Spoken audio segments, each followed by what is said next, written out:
This is Minutia Men with Rick and Dave. So, Dave, do we still have a company? Yeah, we do. I did not lose everything, did not lose the entire equity of our company in Vegas. Yeah. In fact, we came ahead. Yeah. We won about, do a lot of people go to Vegas for Thanksgiving? We were home. Well, actually, we flew home on Thanksgiving. We got home at 1 a.m. So don't judge. I don't need your German judgment right now. Okay. No, but we had a nice Guilty. Yeah. No, we actually came ahead. Do you know that Germans get chosen for juries more than other nationalities do? No, because they're great judges. Because they're so decisive. For real. Right. Guilty. Yeah. But what about guilty? No, but seriously, guilty. And they're never late to the trials. No, exactly. They're always punctual. There. Yeah. Right. Now they're kind of pains when it comes to validating parking. Yeah. But so we went to Vegas, had a real good time. Like I said, I got 7th place in a poker tournament at Caesar's. Is that true? Yeah, it is. Granted, all that money was completely evaporated with my wife and daughter's spa day. What they're still refusing to tell me how much it was. That's not a good sign. No. But we did on. So we saw Beatles, The Love. Did you see it when you were in Vegas? No, I couldn't get tickets. It was great. It was really great.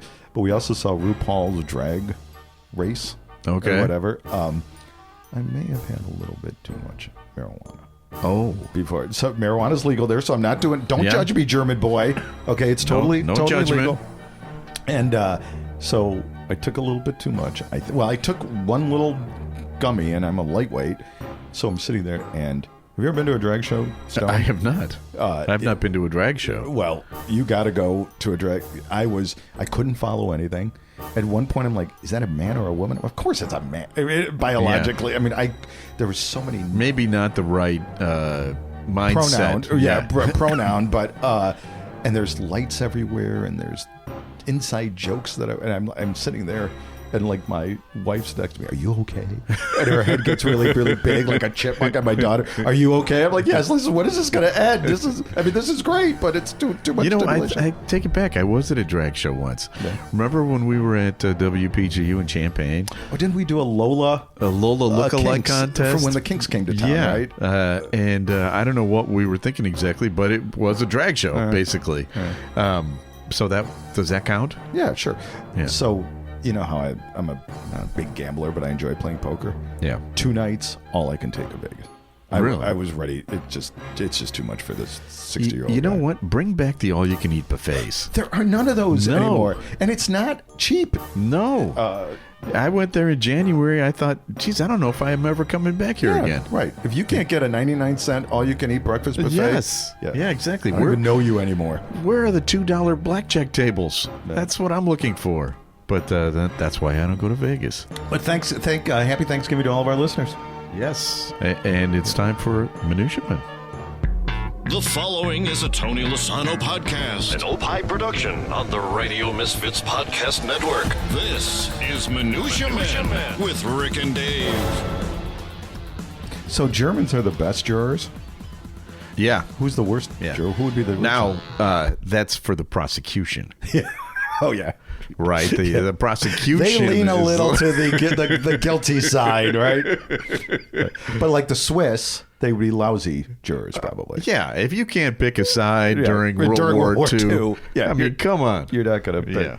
Yeah. No. So you have any stories for us? Yeah, we're getting up there. I don't know if you know, it's age-wise. I don't know if you noticed that. Yeah. But I think it's okay because people that the artists are also getting older with us, like a certain band from England. Like actually all the bands from England are getting old, the ones that are still alive. The Rolling Stones just announced another tour. Did you see that? And you know what? Their new album is great. Oh, it's great. Well, Lady Gaga's on it. Stevie Wonder is on it. Fantastic. Yeah, it's fantastic. But guess who's sponsoring that tour, Rick? The Rolling Stones tour. I happen to know the answer to this because I got an email from them yesterday. As an AARP member, I can buy tickets in the pre-sale. Pre-sale. Your early bird special, if you will. Yes. Have you ever noticed that the AARP emails, they put them in like Giant font. 52-point fonts, right? That's smart. So yes, the Stones announced a tour, and it's sponsored by AARP. They're hitting the road in 2024 with 16 cities across the United States and Canada. Chicago in June, I believe they're going to come. And as a marketing professor, this is what is known as telling the right story to the right people at the right time, which is before they die, right? Yeah, because after they die, wrong time. So I found this article, and I'm like, well, this will be a good little show starter, right? I'm like, well, what's my angle? I'm like, wait a second, didn't we write a article back in 2007 when we were doing that critically acclaimed Half Empty column? Do you remember Half Empty? I do.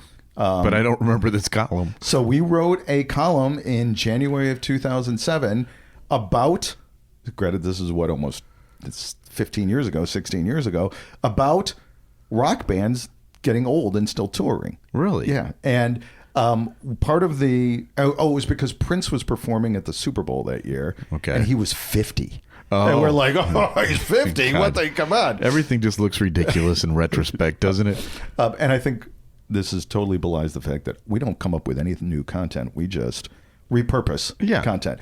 But one of the things we did, which if you've got gold. Yeah, exactly. Right. It's a reason why gold is still the standard. Well, the Beatles have put out one song in the last 40 years. Right. Right. We're still, every once in a while, we put out a new song. But we did a bit about rock bands and what they should be called now because they're old. Oh, okay. I like and that. some of these are really, really good. You want me to tell you something? Yeah. 38 Special, what do you think their new name should be? The Blue Plate Special. Okay, good. ABBA, ABBA, yeah. AARP. See, Oh, it's very okay. good. Captain and Tennille. Oh, well, Captain and Senile. It looks better than it sounds, but it's Country Joe and the Fish. Yeah. Old Country Buffet and the all-you-can-eat fish fry. Okay, that's good. Def Leppard. Yeah. Def Leonard. Okay. Foreigner. Yeah. We hate foreigners. That's for our Red State fans. The Four Tops. Oh. The Quadruple Bypass. Okay, not bad. Iron Butterfly. Oh, this should be good. Iron Lung. Yeah. The OJs. The Ben Gays. Okay. Maybe my favorite, Procol Harum. Procol Harum. Yeah. Okay, for those of you out there, Procol Harum, the whiter shade of pale. Bifocal Harum. Okay. They're not bad. Squeeze. Wheeze. Sly and the Family Stone. Sly and the Kidney Stone. That's good. And the Rolling Stones. What's that? The Gallstones. Yeah. Three Dog Night. Okay. Three Piss Night. Super Tramp. Super Cramp. Good. And my favorite, The Who. Who's Left. Okay. So there you go. That is from 2007. Let's repurpose old content. I can do better than that. You want to go? Would you like to go back to 1997? Let me guess. Do you have a parody song per se?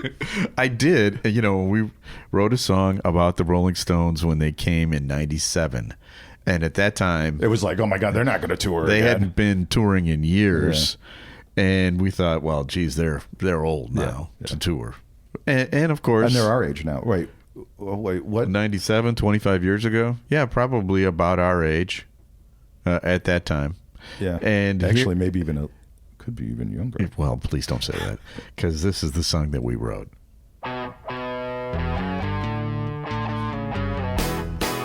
There's a theme. Let's see if you can figure it out. On the loop. 22 minutes. Can't get no medication. I can't get no medication. 'Cause I tried. Hey, doctor. And I tried. Doctor. And I tried. What do you mean the Stones aren't covered by Medicare? I can't get no. I can't get no. Well, my problems are a-growing. 'Cause my liver's been pickled and my blood has stopped. Stopped? A-flowing. Oh. And my skin is so loose that you can't see which way the wind is blowing. Medication. HMO. It's a medley. I got hair growing out my ears, in my nose, and out my back. It's just the hair growing on the top of my head that I lack. Okay, now that's not nice. I have to wear my glasses when I drive my Cadillac. And those darn little children with their loud music. I'd like to smack them. Yeah, that's right, Sonny. I said, hey, you get off of my lawn. hey, you get off of my lawn. Hey, you get off of my lawn. I'll call the cops if you don't turn that music down on my lawn. Very good. It goes from there. For like 6 more. Yeah. Perpetual gas. I got gas. So this was 1997. Yeah. So that was 25 years ago. Yeah. They were 55. Right? Because they're 80 now, basically. Yeah. Ron Wood is actually only 76. So he's like 10 years. Yeah. Oh, when you're in 97, I was 44. Yeah. No, 34. 34. Yeah. A whole different perspective on life. Whoa. Yeah. Now I'm depressed. Speaking of depressed, we've got a great guest on Minutia Men Celebrity Interview. Oh, yeah. coming up You want to soon. tease that now? Sure. Meg Kissinger wrote a great book. It's on Amazon bestseller, New York Times. She wrote a great book about mental illness and her family. And we will... that'll be on the Minutia Men Celebrity Interview. Right. So, All right. So I have a story for you. Do you know who DK Metcalf is? You ever heard of him?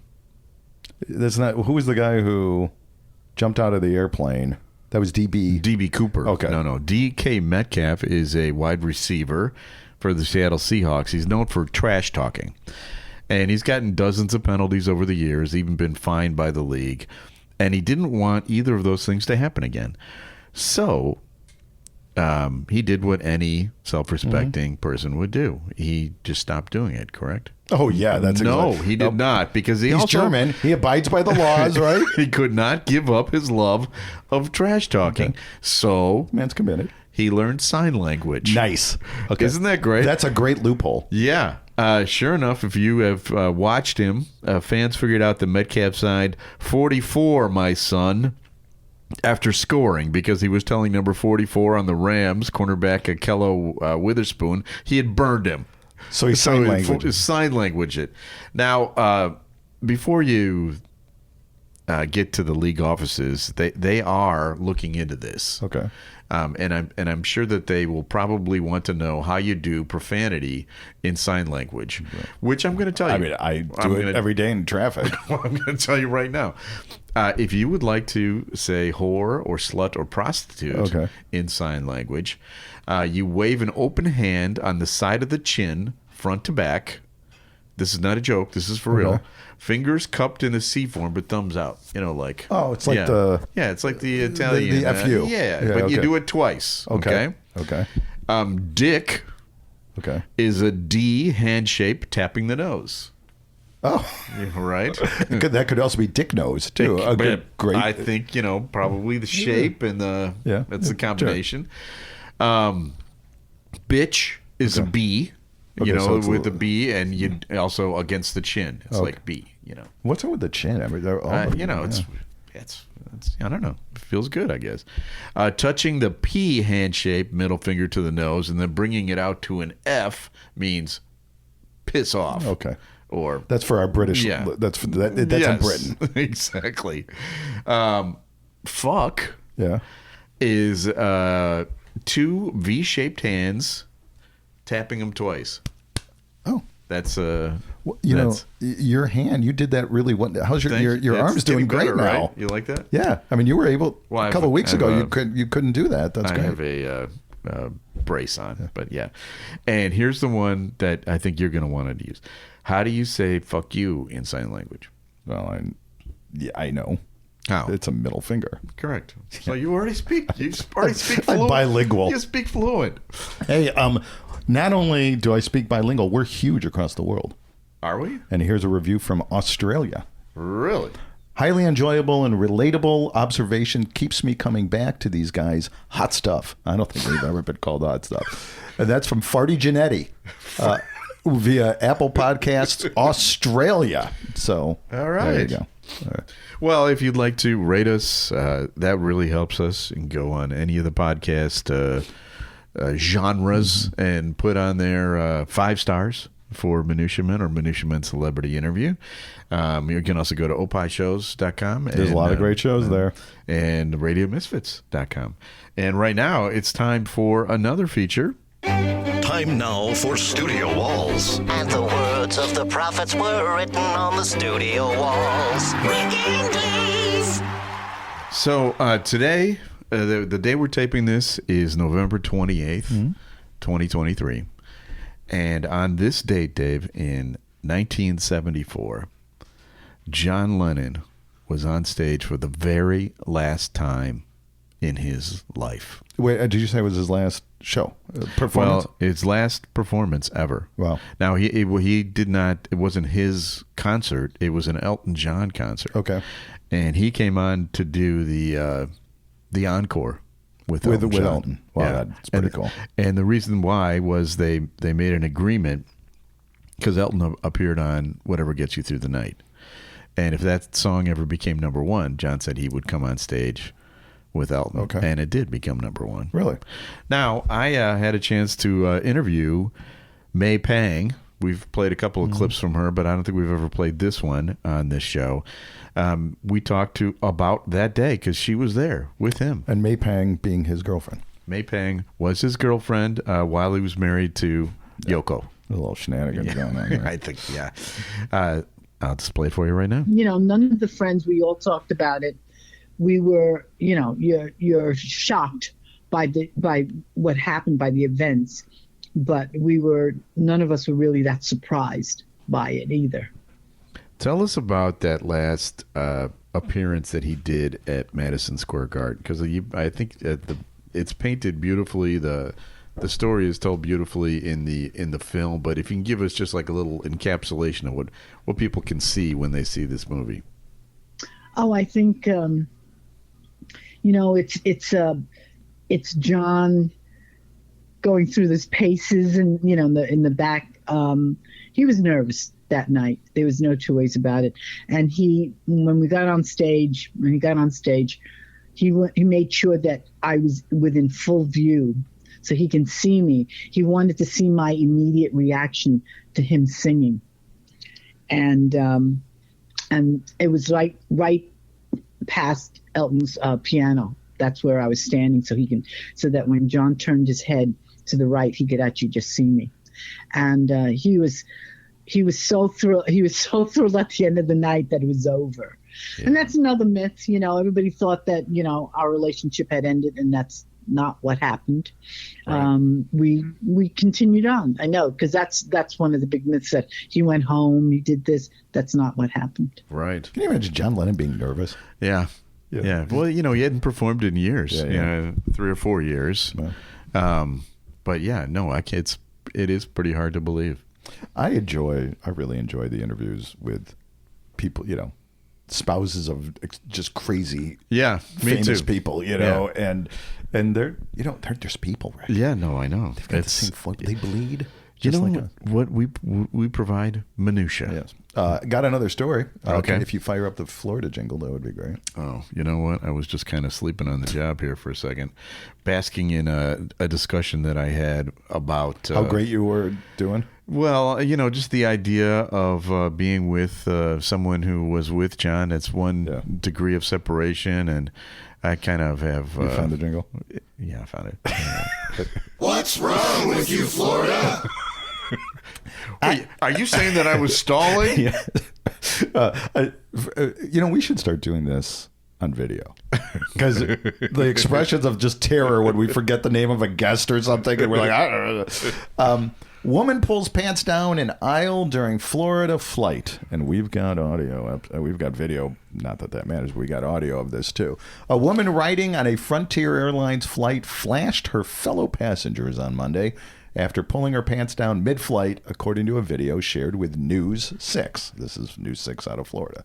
The woman, who has not been publicly identified, was reportedly one of several passengers headed to Philadelphia from Florida.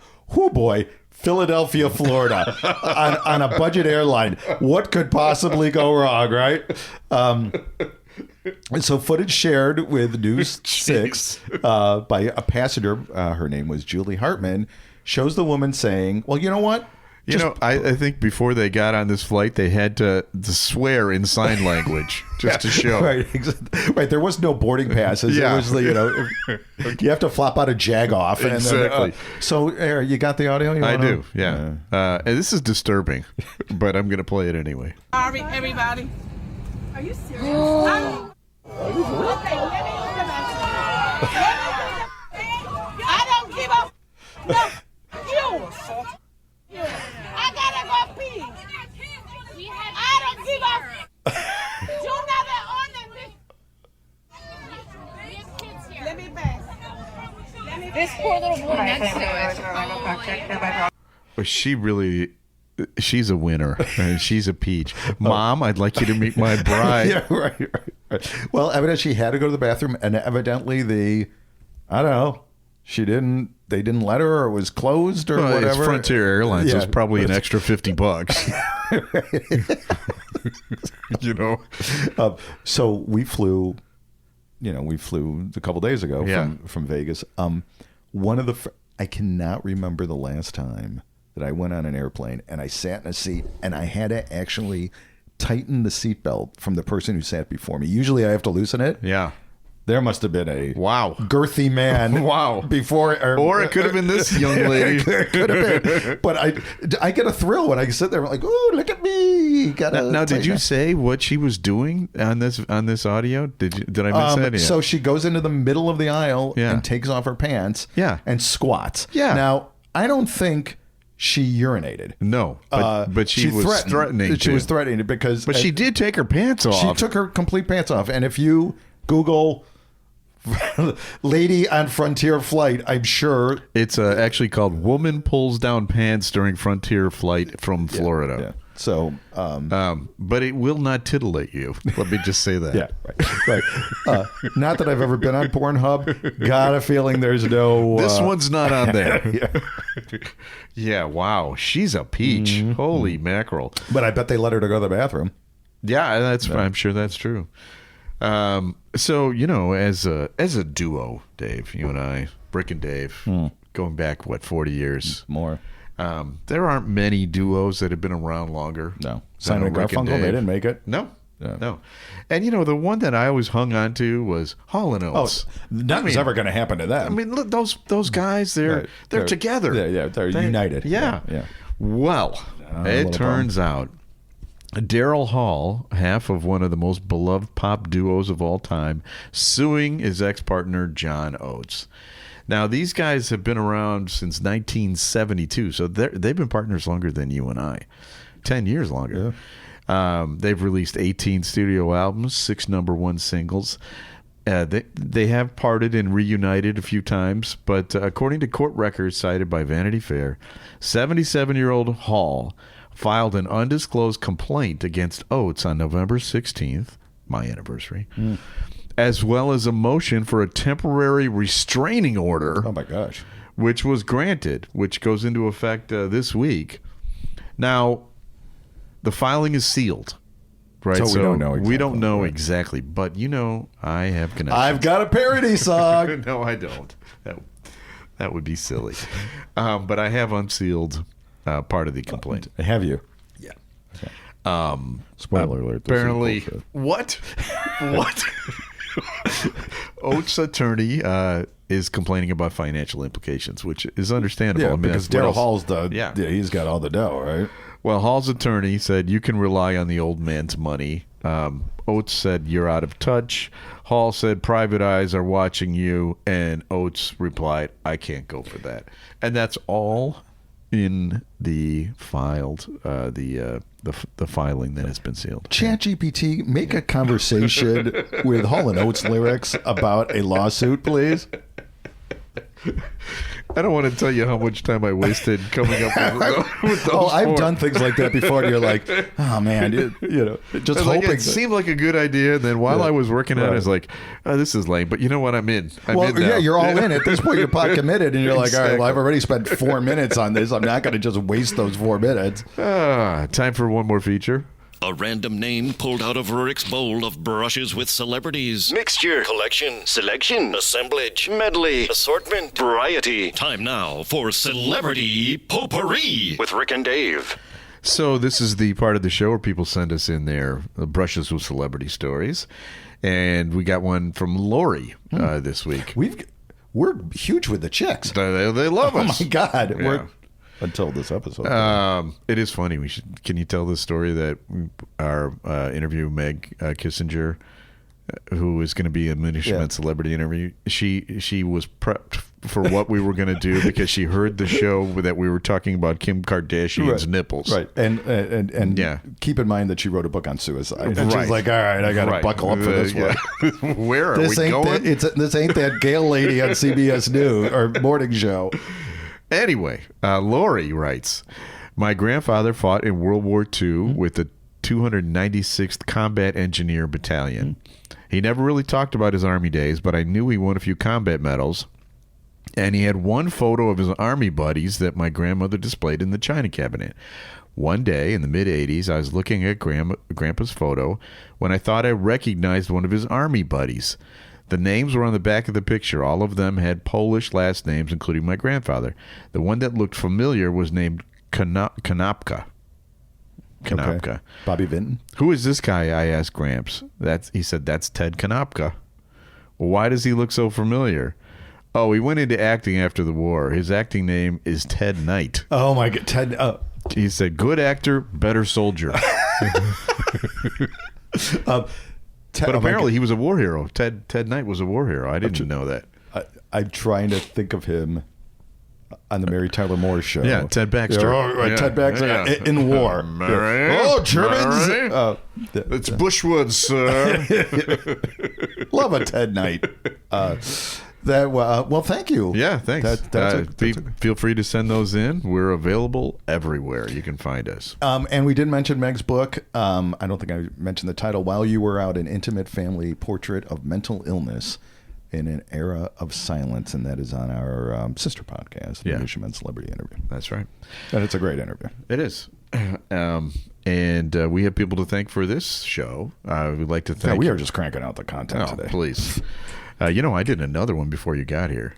The free kicks? This is my third one. Wow. Yeah. You got to take a nap. I'm a little tired. With one arm. I did it with one arm. When was the last time you wrote a parody song? Like a produced parody song? It's been a while. Is that a challenge? No, I think we should maybe rekindle.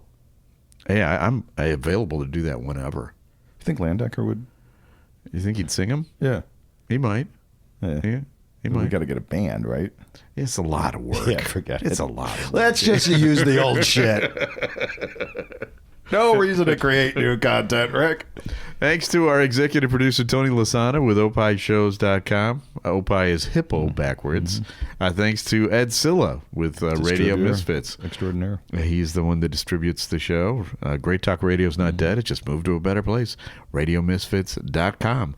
And we'll be back again next week with a brand new episode of Minutia Men. The preceding was a presentation of Opie Productions. Find our other great shows wherever you find podcasts, including opishows.com. Thank you. This has been a presentation of Opie Productions. Tony, can you shut up? But she did take her pants off.